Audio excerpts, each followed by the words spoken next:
All right, let's do this. So, we're told at a young age to not talk about religion in polite company. If you will allow me to blow against the wind, looking at our current state of affairs, this advice has not been so helpful. My quest, therefore, has been to help people broach thorny issues around religion politely. Um, Yes, this ain't no easy task. My work and passion is to strengthen social relations. This is the pitch. Cohesion and build compassion across intercultural and interreligious lines. I do this by designing and delivering programming and interventions through mediation, training, and conflict transformation. The tools I use at present are education, dialogue, storytelling, and the arts. I was running a medium sized NGO in London for around 10 years up till last year, but now I work independently around the world. I agreed to share my story because I believe in the power of the story, the power of the narrative, to show our connection, our complexity, our humanity. And if something I say is triggered in anyone to make any kind of positive shift, well, I will sing for my supper. Even if you dislike what I say or how I say it, tension is a catalyst. So that's an easy way out. Um, so at present, our world is in a monumental flux. Values that have shaped our societies are under threat with the rise of the far right and the politics that goes with it. Xenophobia, racism, sexism, nationalism, sexuality-based, uh, sexuality-related phobias have always been with us, but now it sits center stage. When it was once either kept to the fringes or kept a little bit quiet about. This goes from west to east. Yes, the US, UK, France, Le Pen winning more than 30% of the vote is frightening, all the way to Malaysia, India, Indonesia, and everywhere in between. We are in flux, as I said, and some would say we are in crisis. This crisis centers so much around identity. It is much about our own relationship with ourselves as it is in respect to others. As the former British ambassador to Lebanon, Tom Fletcher said in his farewell speech, the real dividing line is not between Christianity and Islam, Sunni and Shia, East and West. It is between people who believe in coexistence and those who don't. We are in a time when our values are being tested and redefined. This crisis asks us, as us confident multiculturalists, if we are going to link our values to our behaviors, or will we watch and hope and pray that the next victim is not us? The quote by Niemöller, first they came for the socialists, but I said nothing because I was not a socialist, comes to mind. Google it if you don't know it. So what triggered this crisis? 9/11 and the quote-unquote global war on terror had a hand, but we cannot end there. It is really our own history and our complacency over the centuries and centuries of not dealing with global, societal, institutional, and social issues in terms of in-group and out-group, and the haves and have-nots. That has had the bigger hand. As a human race, we are defined as much through our conflicts as our successes, if not more. The insights I've gained through my work in this space are many. Getting the courage and feeling to step into the fray, to call things out, to not be a bystander, is 3/4 of the battle. I just had to get past myself and what the norm really was. My trepidations of jumping into situations like going to Gaza after the first Gaza war, or especially at the start of this voyage, the worry of being Jewish and working in Muslim countries or Muslim settings turned into hugely enriching experiences. There is no room for fear in a life well lived.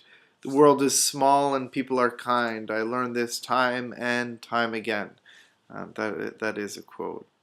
Um, Insights learned also include the power of story and the power of contact, especially for those in conflict and tension. For me, the world needs a whole lot of both. That's story and contact.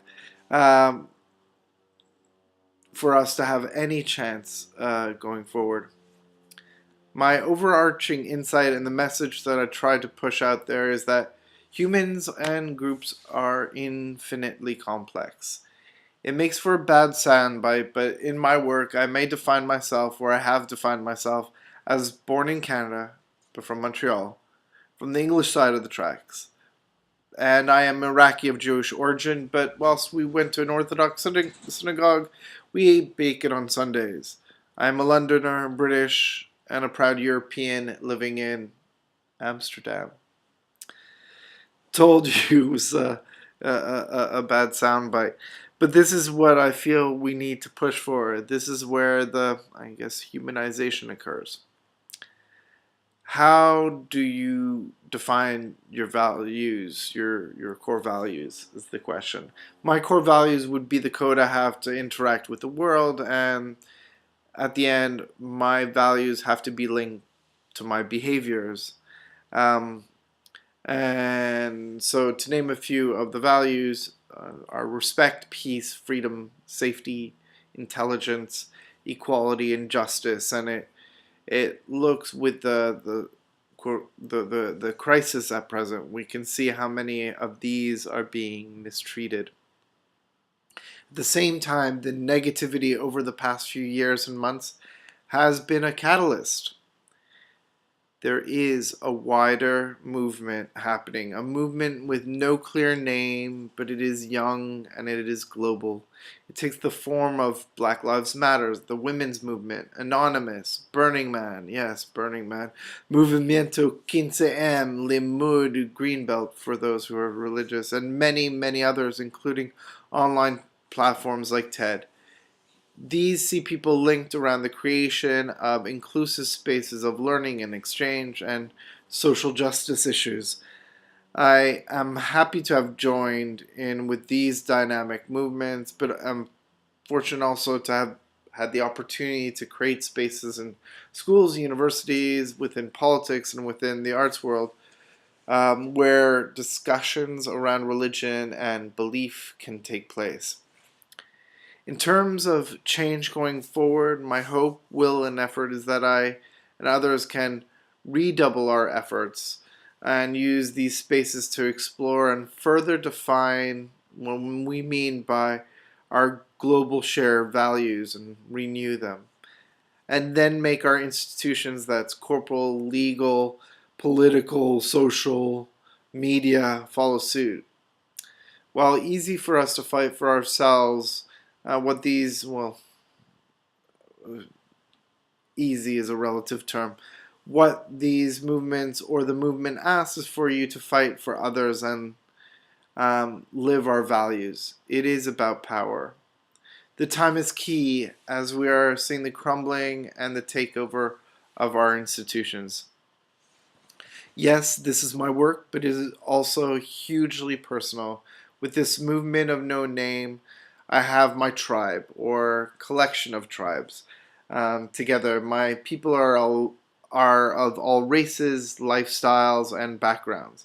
I will disagree with many of their worldviews, including conservative religious, but we are all part of the same conversation. It is messy and complex, but that difference enriches us, especially through the ways that we engage. This emerging hyper-diverse space accepts my interfaith, international marriage and our future mixed kids who will not fit into neat categories, but be what we are and or what their DNA defines them and or as they choose to define themselves. As a result of the developing of this space, this movement, I hope that those who have this similar worldview are more confident as multiculturalists. To be not simply in-betweeners, but further define what our space is. We are global citizens and have a global mindset, and this must be present in all our actions so that our values show through.